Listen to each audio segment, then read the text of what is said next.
Jane is now a French citizen, and two years later, at the beginning of World War I, Jane leaves Bisous and follows her father to France. At this point, I'm going to show you a picture-in-picture of the school that she went to here in Paris. She goes to the school called Lycée Jules Ferry, and she completes her high school studies here. She also takes some private lessons, and she obtains her baccalaureate around 1925.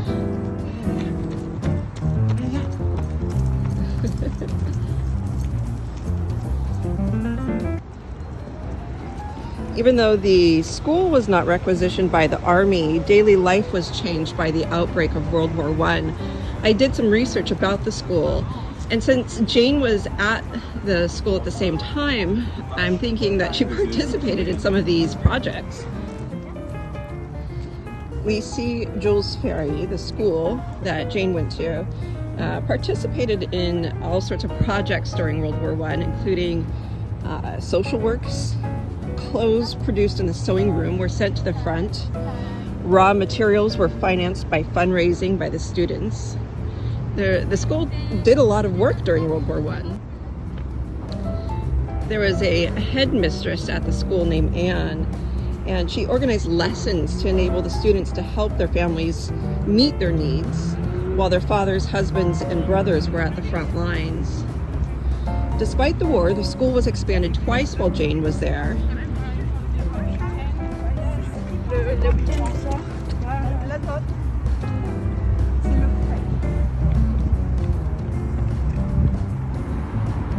After Jane completes her studies, she became an editor at the Opera Mundi, a news agency, in 1925. This is one of the challenges. I could find information about the news agency, and it was on Rue Aubert, but it doesn't really, I can't find the actual physical address, and it's not there anymore. So that was one of the challenges of trying to figure out how to take you around to these places, because they existed at one point. A lot of them don't. I don't know where she lived in Paris, but she was here for a long time. So meanwhile, back to Opera Mundi. I have no idea. You're gonna ask. I don't know. I don't know what this boat is doing. Maybe just some practice maneuvers. Paul Winkler, he's the owner and founder of Opera Mundi. He arrived in Paris in 1925. So basically the same year that the news agency opened, he shows up, the owner and founder, comes from Germany and the Netherlands, and is a correspondent of a Hungarian newspaper. I'm trying not to trip over these cobblestones. They're all wonky because of the tree roots. It's almost impossible to maintain them and keep up on they're always changing, especially during the winter when it freezes. As an editor at this company, Jane helps to disseminate news articles, surveys, reports, travel accounts, and memoirs of famous people in several languages. But Opera Mundi, just as a little side note, also features comics about America, because Paul is captivated by America, Hollywood, and the creation of a new world. In fact, he becomes the European relay. Here's the Musée d'Orsay. So I was saying that he becomes the American relay for a number of different comics, American comics, like Flash Gordon. But in 1929, he works with Walt Disney, who comes to Paris and acquires the rights for Mickey Mouse. So this agency that Jane is working for becomes the first to publish Mickey Mouse comics to France in French. You see the Eiffel Tower right there? From a personal relationship standpoint, Jane marries briefly to a man named Marcel Beauvais. He's a French businessman, but divorces 3 years later, and she remains unmarried for the rest of her life. And now that takes us up to 1940.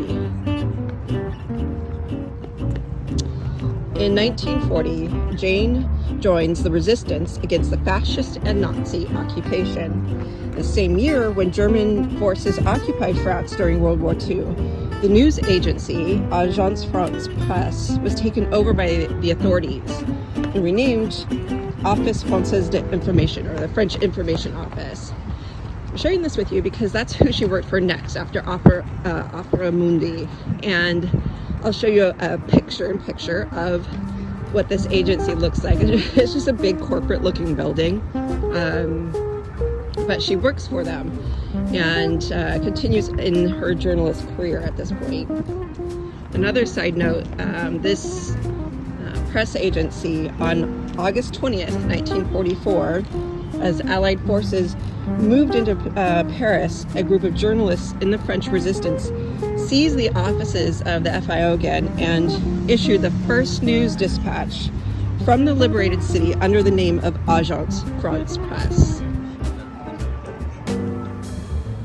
What we're about to do is cross over on this pedestrian bridge and then continue up on the other side of the river, which gives us slightly different views of the city. I feel like people stick on this side of the river and they don't go on the other side too often. So it's often less crowded over there. So at this point, Jane has left Paris and she's living in Marseille and continues to work for various newspapers and media outlets. She works as the journalist, as I mentioned before, for Agence France Presse, and also as a correspondent for the newspapers of the AOF, French West Africa. Jane becomes a secret agent for the French resistance in the south of France, then ruled by the puppet Vichy regime. So here she is, using all of her journalist school studies and experience in Paris to become a French resistance fighter, so a secret agent. I think it's super cool. Good for her, right? It's another brave lady, At this point, what I'm going to do is walk you up over the bridge and then past this group. This is a spot where people like to work out, and it gets a little noisy because they're yelling out things, actions to take and whatnot. So I'm just going to put on some music for you guys. We'll go over the bridge.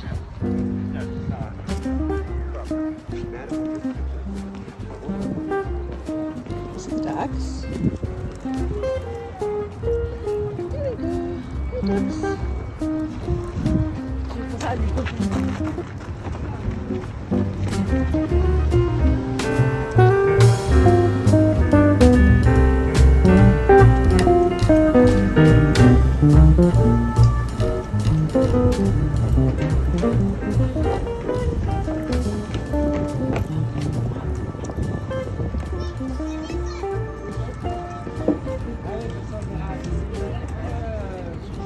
C'est pas sûr qu'on le voit. Hein. Ouais, c'est pas sûr.